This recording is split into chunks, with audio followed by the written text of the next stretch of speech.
আমরা সবাই জানি অন অ্যাভারেজ প্রত্যেক 17 জন বাংলাদেশের একজন বিদেশে থাকে। টোটাল নাম্বারটা এই মুহূর্তে 1 কোটির কাছাকাছি এবং মোটামুটি ভাবে বলা যায় এই 17 জনের একজন যে বিদেশে থাকে সে বেশিরভাগ সময় দেশে টাকা পাঠায়। শুধুমাত্র রোজার প্রথম 15 দিনে বাংলাদেশে মোবাইল ব্যাংকিং এর মাধ্যমে, শুধুমাত্র মোবাইল ব্যাংকিং এর মাধ্যমে আসছে 900 কোটি টাকারও বেশি, যেটা আগের বছরের ডাবল। এই যে বিশাল ওয়ার্কফোর্স দেশে টাকা পাঠাচ্ছে, যে টাকা পাঠানোটাকে আমরা আদর করে বলি প্রবাসীদের রেমিটেন্স আসতেছে, এই ওয়ার্কফোর্সের জন্য আমরা কিন্তু সেইভাবে কোনো কিছু করি না অ্যাজ আ কান্ট্রি। সরকারে যখন যেই থাকুক সে কখনোই এই ব্যাপারটা বুঝে না যে প্রবাসীদেরকে যদি আমি সাহায্য করি তাহলে পক্ষান্তরে আসলে নিজেকেই সাহায্য করা হয়। হ্যাঁ, আপনি আমাকে বলতে পারেন যে প্রবাসীদের জন্য কি এয়ারপোর্টে লাউঞ্জ করে দেওয়া হয় নাই?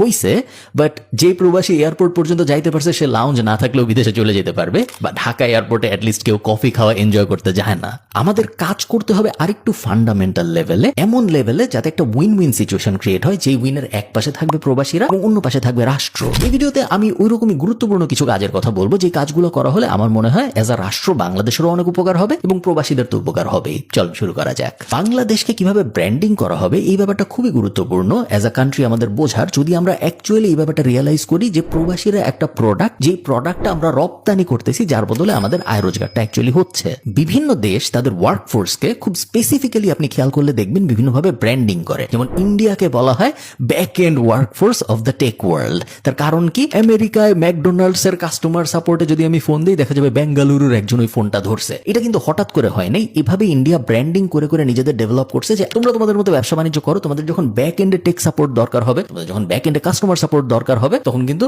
আমরা এইখানে বেঙ্গালুরুরে বসে, দিল্লিতে বসে এই সাপোর্টটা তোমাদের দিতে পারবো। ওদের ব্র্যান্ডিংটাই ওইভাবে করছে। ফিলিপিনের দিকে আপনি যদি তাকান, ফিলিপিন কাস্টমার সাপোর্টের জন্য বিখ্যাত, ইংলিশ স্পিকিং কান্ট্রি হিসেবে ওরা বিখ্যাত, কম খরচে ভার্চুয়াল অ্যাসিস্ট্যান্ট দেওয়ার জন্য ওরা বিখ্যাত। কিভাবে হয়েছে? আন্দাজে হয়ে যায় না, বা কেউ হঠাৎ করে আবিষ্কার করে নাই। এজ আ কান্ট্রি খুব অর্গানাইজড ওয়েতে onlinejobs.ph লঞ্চ করে, এই লঞ্চ করে, ওই লঞ্চ করে ওরা ঠিক করছে যে আমাদের কান্ট্রির ওয়ার্কফোর্সকে আমরা ব্র্যান্ডিংই করবো এইভাবে। আনফরচুনেটলি বাংলাদেশে যেহেতু ওইভাবে কখনো অ্যাক্টিভলি ব্র্যান্ডিং এর কাজকর্ম করা হয় নাই, মার্কেটই ডিসাইড করে দিছে যে আমাদের দেশটা কি হিসাবে পরিচিত হবে, এবং খুব ভালো কিছু হিসাবে আমাদের দেশ পরিচিত হয় নাই। আমাদের দেশ পরিচিত হয়েছে কম খরচে মালামাল পাওয়া যায় ওই হিসাবে, বাজের লেবার ল আছে ওই হিসাবে। আমাদের দেশ পরিচিত হয়েছে যে এইখানে গার্মেন্টস এর জিনিসপত্র তুমি অনেক কম খরচে বাচ্চা কাচ্চা দিয়ে করায় ফেলতে পারবা ওইভাবে। এখানে রানা প্লাজার মতো ঘটনা মাঝে মধ্যে ঘটবে ওইভাবে। খুব আহামরি ভালোভাবে কিন্তু আমাদের ব্র্যান্ডিং হয় নাই, বাট এখনো ওই ব্যাপারটা শেষ হয়ে যায় নাই।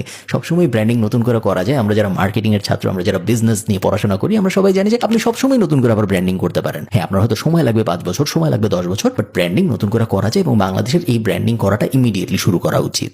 আমার মতে আমাদের যেহেতু হার্ড স্কিলের অভাব আছে, সফট স্কিল বেশি আছে, আমরা যেহেতু সার্ভিস ওরিয়েন্টেড একটা কান্ট্রি, আমাদের ব্র্যান্ডিংটাও ওই অ্যাঙ্গেলে হওয়া উচিত। আমাদের ব্র্যান্ডিংটা